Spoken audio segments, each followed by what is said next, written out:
Why Clay Aiken was so encouraged by latest season of American Idol or exclusive. Much has changed on American Idol in the 22 years since Clay Aiken became a household name on the show. But Aiken, who was runner-up to winner and dear friend Ruben Studdard in 2003, says he felt like he saw glimmers of the old days during the 2025 season.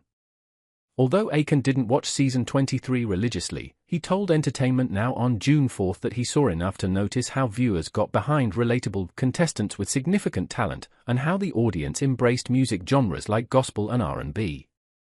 The result, Aiken said, reminded him of his own season on American Idol. Aiken told Entertainment Now that after the first season of American Idol made winner Kelly Clarkson and runner-up Justin Guarini instantly famous, both with pop star images to match their talent, Judge Simon Cowell looked at the talent pool for Season 2 and determined that the audience would have to decide which mattered more, the contestants' looks or their talent. Simon said that it was going to be talent over image in Season 2, Aiken told Entertainment Now.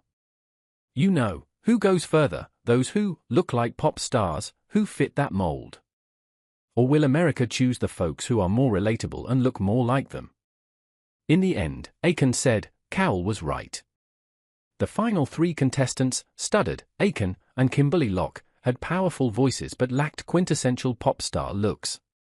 Nevertheless, nearly 40 million people tuned in for the most-watched finale in the show's history, eager to root for singers they loved and related to most. Aiken said, I think the audience really took part that season and changed the dynamic, he added. To stay competitive in changing TV landscape over the years, Aiken said he understands why American Idol is now a much flashier production than when he was a contestant. Prefacing that there are people who work there who I love dearly still, so no judgment, Aiken said that with fireworks behind them and waterfalls on the stage, truly talented hopefuls have sometimes been overshadowed and that viewers can easily forget that these are kids from next door, that they're from down the street, because they're so well produced. But in season 23, Aiken noticed a shift. He praised the decision to stage a faith-based Easter special to appeal to the show's core audience in Middle America. He also celebrated seeing finalists who represented a diverse span of music genres and backgrounds, much like on his season. Roberts, for example, is the only black male winner since Studdard, and also the first dad ever to win American Idol, with 3 daughters back at home in Meridian, Mississippi. Aiken told Entertainment Now, I think in some way, the fact that the audience said we want the guy who we relate to kind of goes to show that networks don't always know what audiences want.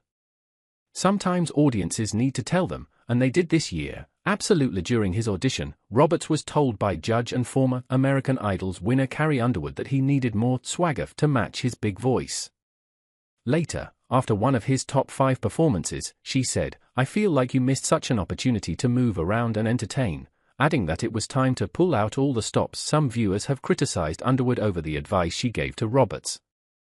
Others have complained that she didn't always join fellow judges Luke Bryan and Lionel Richie in their standing ovations for various contestants. But Aiken, who served as a guest mentor on season 21, told Entertainment Now he'd rather see the judges share their opinions and some constructive criticism versus none at all.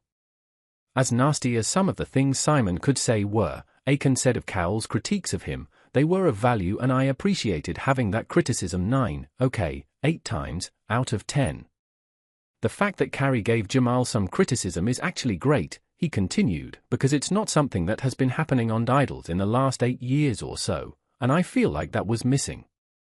Maybe that's why more people voted, because they heard Carrie kind of giving that constructive criticism, and wanted to weigh in.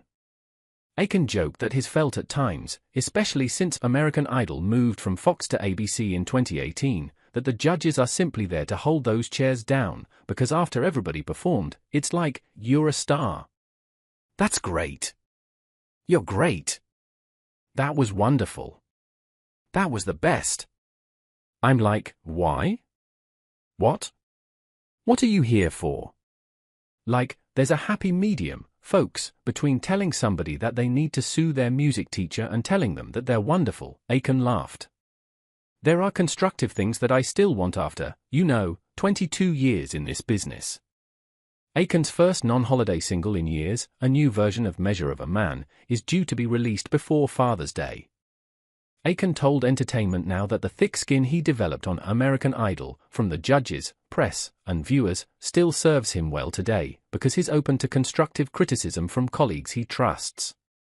He explained, "Even as we re-recorded this new version, I begged my producers, like, you have to just be strict as crap with me in the studio, make sure that you are riding me and telling me what I do wrong. Because if we put it out, and people are like, what happened to Clay?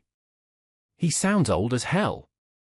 Whether competing on American Idol or recording music 2 decades later, Aiken said, "I think it's important to surround yourself with people who will be constructive and honest.